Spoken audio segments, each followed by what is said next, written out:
What does it continue to be like coming back to Charlotte? Always great. I get good energy here.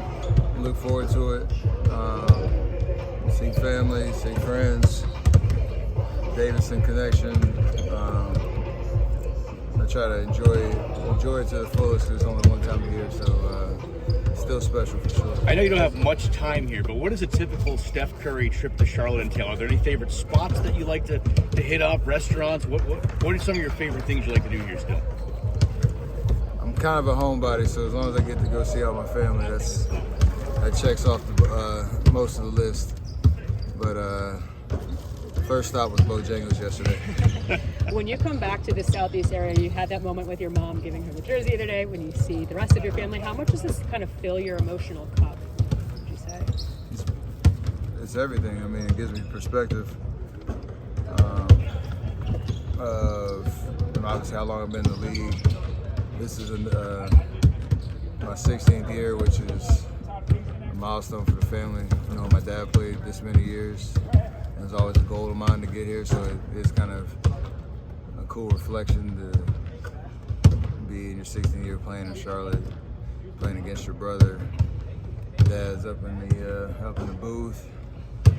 Probably have like 30, 35 people here tonight, so all that stuff is meaningful for sure. To that point, the longer you do this, how much more do you appreciate and recognize that you may not have as many as you may have 10 years ago? It just paints the experience a little differently. I still have the same energy and juice looking like and excitement coming back, but yeah, it's a little bit more of a be present, or a reminder to be present, because you don't know how many more you have left.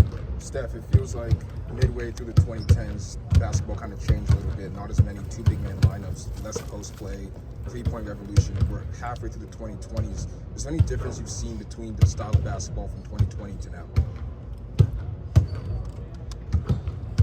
Just more teams playing. It's not so much positionless basketball, but it's just the style where you got more 5-out spacing, you got more, obviously, 3-point attempts going up on average, throughout the league. But the way the teams are trying to create that, it does seem like a lot of teams play similar styles more so than, and that's not to me, that's not a bad thing. It's just an observation of, you understand what works, and it's a copycat league, and there's always like those transition periods where people were trying to play like us from that 15 to 19 year, and then now Boston has like a formula for how they won the championship, and people will try to adjust to that, and then there's always going to be ebbs and flows, so it keeps it fun for everybody watching, covering the league to try to figure it out. You talked about 5-out spacing. Jimmy Butler's kind of gives you that guy who can go to the basket, get free throws, draw fouls. Can you talk about how you mentioned the 3-point revolution, but having a guy like Jimmy that can do the other things that don't relate to shooting as much? Yeah, I mean, there's still unique skill sets in this league at the superstar level, and he's a guy that has clearly defined a style that impacts winning on both ends of the floor. And you see how much he's helped us so far, and it's the polar opposite almost of how I play. So it's a match made in heaven on that front. But he's succeeded at the highest level, gone to 2 finals, and I know he's motivated more than ever to try to get back there. In the last year, you've won a gold medal, All-Star Game MVP. You scored 50 some odd points last week. How are you making this look easy, and despite the fact that you're in your 16th year? Don't forget the dunk. And the first dunk in 6 years, right?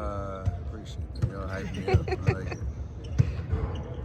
What's the secret? The work ethic is always there. It's always been there. I still love that part of it, to prepare yourself for what everybody sees on the court. And doesn't happen by accident. And I also have a God-given ability and been blessed to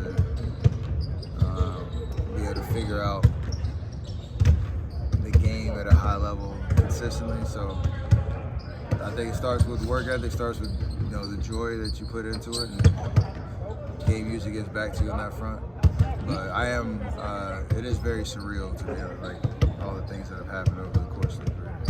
You mentioned your dad himself. You've been playing against Seth. It's not the first time, but just the perspective of the fact that you are still both here at this level, on this level. What does that mean? It's cool because our journeys are so different. Coming from the same city, the same school.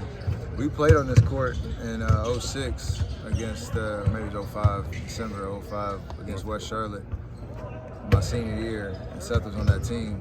And to think like how different our paths are going to be to now, he's a double-digit year NBA vet.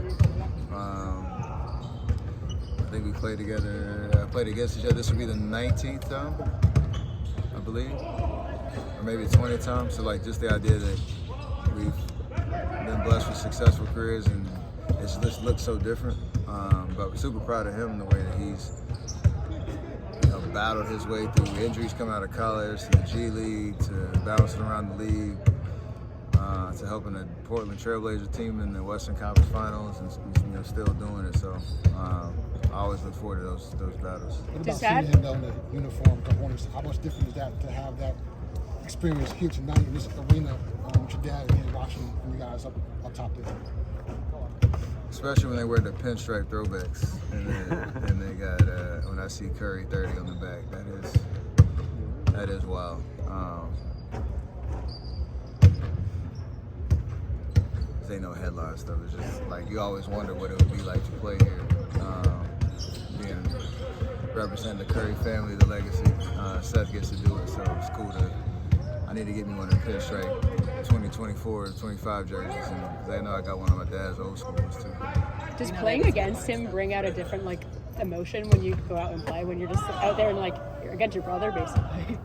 Not really. It's just you have to. It took me a couple of games early on to not cheer for him, and kind of let my guard down a little bit because you want him to succeed so much. Then you realize you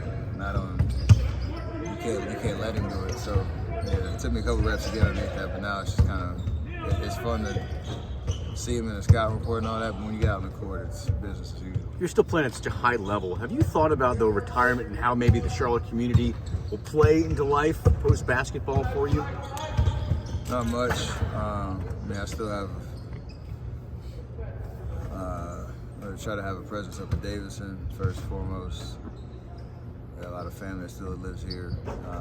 The Bay is home now, but there'll always be a string attached to something like a gravity pulling you here because it's the city that shaped me for sure.